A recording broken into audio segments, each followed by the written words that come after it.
आज के एपिसोड की शुरुआत में श्रीनिवास नृत्य कर रहे होते हैं और नृत्य के माध्यम से भार्गवी को पुकार रहे होते हैं। भार्गवी की आंखों से आंसू निकल आती है और वो परेशान है कि उसके साथ ऐसा क्यों हो रहा है।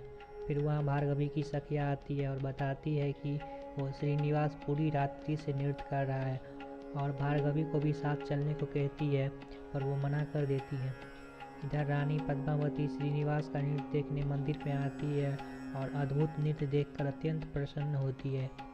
श्रीनिवास के पांव से रक्त निकलने लगता है तो सखियां पद्मावती से उसे रोकने को कहती है कि मंदिर अपवित्र हो जाएगा, पर पद्मावती कहती है कि ये उसका समर्पण है नटराज के प्रति, इससे यह स्थल और भी पवित्र हो जाएगा।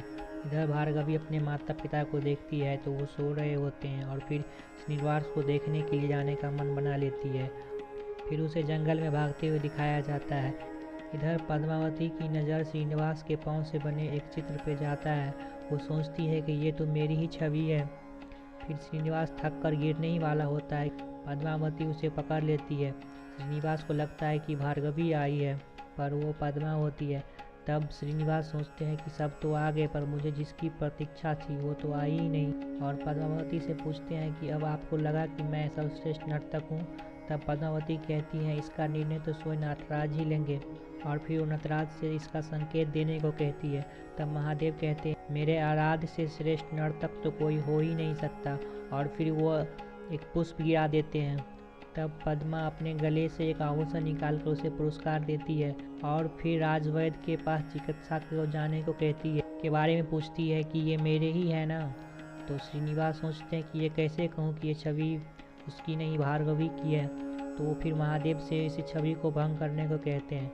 तब महादेव उस छवि को भंग कर देते हैं और उसका गुलाल उड़कर पद्मावती श्रीनिवास के ऊपर पड़ जाता है। तब पद्मावती कहती है कि ये छवि मेरी ही थी, इसलिए इसका रंग उड़कर मुझ पे पड़ा। फिर श्रीनिवास वो उपहार पद्मावती को लौटा देता है और फिर वो कहते हैं कि मैं इसके लिए नहीं आया था।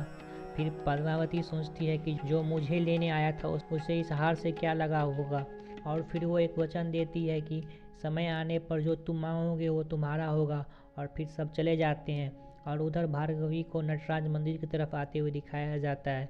और आज का एपिसोड यहीं ख़त्म हो जाता है।